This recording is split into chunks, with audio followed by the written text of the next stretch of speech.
Hello welcome back everyone. करते हैं bank Nifty का एनालिसिस कल फ्राइडे के लिए 31 जुलाई के लिए। तो दोस्तों अगर आप यहाँ पर देखोगे कल की गैप अप होगा या गैप डाउन रहेगा, क्योंकि आज बैंक निफ्टी के अंदर बहुत ज़्यादा मोमेंटम नहीं देखने के लिए मिला और देखा जाए निफ्टी के अंदर एक अच्छी शानदार तेजी देखने के लिए मिली। तो कल क्या सवाल ये बनता है कि कल क्या बैंक निफ्टी के अंदर एक गैप डाउन मिलेगा या एक अच्छी खासी शानदार रिकवरी देखने के लिए मिलेगी। आइए देखते हैं, करते हैं बैंक निफ्टी का एनालिसिस। दोस्तों अभी फिलहाल अगर देखा जाए मार्केट यहाँ पर ट्रेड कर रही है आपका 57,100 के आसपास, ठीक है। और यही एक अच्छा खासा यहाँ पर एक रेजिस्टेंस है। अगर इस रेजिस्टेंस के ऊपर अगर 1 घंटे या 15 मिनट सस्टेन करती है और ऊपर क्लियर कट कैंडल बनती है तो एक लेवल हमें ऊपर के लिए देखने के लिए मिल सकता है, ये वाला 57,800 का। दोस्त 57,800 का मुझे अभी फिलहाल ऊपर के लिए, क्योंकि मैं बुलिश हूँ इसमें, हो सकता है मेरा प्रेडिक्शन गलत भी हो सकता है, लेकिन अभी फिलहाल मुझे इसके अंदर कोई गिरावट नहीं दिख रही है जब तक कि ये स्ट्रक्चर जो बना है इस तरीके से ये ब्रेक ना हो जाए। ये लेवल है 56,700। 56,700 के नीचे अगर जब तक बैंक निफ्टी नहीं आता तब तक कि मैं इसके अंदर कोई सेल पोजीशन नहीं लेना चाहूँगा। कोई भी सेल पोजीशन यहाँ पर मुझे नहीं दिखाई दे रही है जब तक के लिए 56,700 के नीचे नहीं आए। अगर जब ये इसके ऊपर सस्टेन करता है तो मुझे 57,800 का लेवल दिखाई दे रहा है, ठीक है। अगर तो 57,800 का लेवल यहाँ से दिख गया, उसके ऊपर अगर सस्टेन करता है तो एक लेवल मैं आपको यहाँ ये भी दिखाना चाहता हूँ, ये वाला 58,200, ठीक है, 58,200। तो उसके ऊपर जो एक मुझे नेक्स्ट रेजिस्टेंस दिखाई दे रहा है 58,200। तो ये दो लेवल अभी फिलहाल के लिए निकल कर आ रहे हैं आने वाले कुछ दिनों के लिए। अगर निफ्टी के अंदर इसी तरीके से तेजी बनती है, एफआईआईएस कंटिन्यूसली बाइंग करते हैं। अगर एफआईआईएस की बात करें तो सबसे पहले एक बार देख लेते हैं एफआईआईएस का क्या रहा आज का डेटा। एफआईआईएस के लिए मैं यहाँ पर देख लेते हैं, ये है एफआईआईएस के लिए। अगर एफआईआई का डेटा आज का देखें 30 जुलाई का, तो एफआईआईएस ने नेट खरीदारी करी है 3600 करोड़, ये एक अच्छी खासी खरीदारी देखने के लिए मिली है।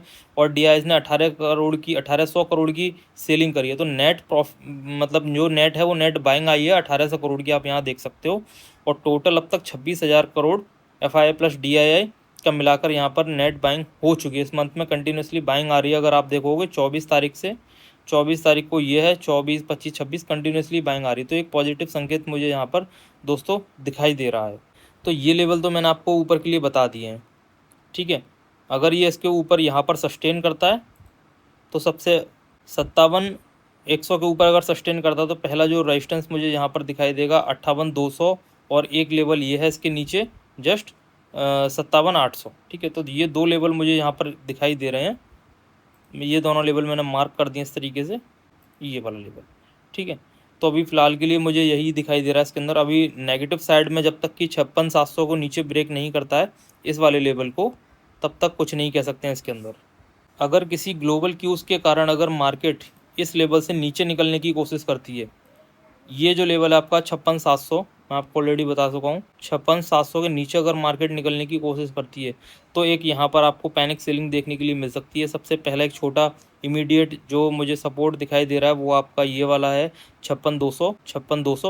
और 56,200 के नीचे जो इमीडिएट सपोर्ट है आपका 56,000, 56,000। मार्केट ने अभी यहीं से एक रिवर्सल लिया है, ठीक है। तो अभी यही मुझे लेवल्स इसके अंदर दिखाई दे रहे हैं डाउन साइड के लिए। और लेकिन अभी फ़िलहाल मैं बुलिश हूँ तो मुझे यही 58,000 का लेवल अभी दिखाई दे रहा है कि ये कुछ दिनों में हो सकता है कि आने वाले दिनों में 58,000 का लेवल आपको देखने के लिए मिल जाए 58,000 का, ठीक है। अगर हम बात करें कि ग्लोबल मार्केट में भी क्या चल रहा है, अगर हम डाउ फ्यूचर्स की बात करें, एक बार रिफ्रेश कर लेते हैं इसको। डाउ फ्यूचर्स की अगर हम बात करें दोस्तों, हाँ एक बार एडीआर देख लेते हैं सबसे पहले। इस समय ये पता चल सकता है कि आईटी इंडेक्स और जो आपका बैंकिंग सेक्टर है कि वो कल कैसा रहेगा। अगर आप इन्फोसिस एडीआर की बात करोगे तो उसके अंदर एक क्रैश दिखाई दे रहा है, मतलब आईटी सेक्टर के अंदर बिकवाली देखने के लिए कल मिल सकती है। 5% का गैप डाउन है। आईसीसी बैंक तो इसके अंदर आधा % की तेज़ी है। एचडीएफसी के अंदर एकदम फ्लैट है, तो वही फ्लैट टू पॉजिटिव है। लेकिन आईटी सेक्टर है, जो आईटी शेयर है उनके अंदर दबाव देखने के लिए मिल रहा है। जैसे कि विप्रो का एडीआर है वो भी 1% से ज़्यादा गिरा हुआ है और इन्फोसिस आपका 5%। तो ये सारी चीज़ें फ़िलहाल इसके अंदर चलती हुई मुझे दिखाई दे रही हैं। अगर हम क्रूड ऑयल की तरफ देखें तो क्रूड ऑयल के अंदर क्या है दोस्तों, ये भी देख लेते हैं। तो एक बार इसको रिफ्रेश कर लेते हैं, नया डाटा आ जाएगा। तो क्रूड ऑयल के अंदर एक तेज़ी है, ये बहुत अच्छी बात नहीं है।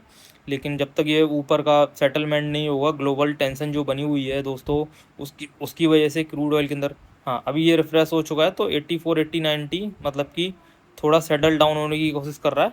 तो ये एक अच्छी चीज़ यहाँ पे मुझे दिखाई दे रही है। अगर डेली टाइम फ्रेम पर दोस्तों देखें कि इसके अंदर हमारा क्या स्ट्रक्चर दिखाई दे रहा है। मैं अभी ये आपको ऑलरेडी बता चुका हूँ, जब तक कि ये स्ट्रक्चर नहीं टूटता है, ये वाला 56,000 वाला, तब तक कि मैं इसके कोई सेल साइड में नहीं जाऊंगा। तो अभी ये एक मजबूत सपोर्ट है यहाँ पर, ये एक मजबूत सपोर्ट मुझे यहाँ पर दिखाई दे रहा है। ठीक है, तो अभी जो फिलहाल मुझे जो रेजिस्टेंस दिखाई दे रहा है, मैं आपको बता चुका हूँ कि एक 58,000 का ये रेजिस्टेंस है। तो यहाँ तक मार्केट अभी आने वाले कुछ दिनों में देखने के लिए मिल सकता है। अगर आपको बैंक निफ्टी का एनालिसिस अच्छा लगा हो तो दोस्तों वीडियो को लाइक करें, चैनल को सब्सक्राइब करें। मैं डेली एनालिसिस वीडियोस लाता हूँ। एज अ डिस्क्लेमर दोस्तों, मैं किसी भी स्टॉक या इंडेक्स में बाइंग या सेलिंग की सलाह नहीं देता हूँ। किसी भी इन्वेस्टमेंट से पहले खुद का एनालिसिस जरूर करें। I am not SEBI registered advisor. Thank you.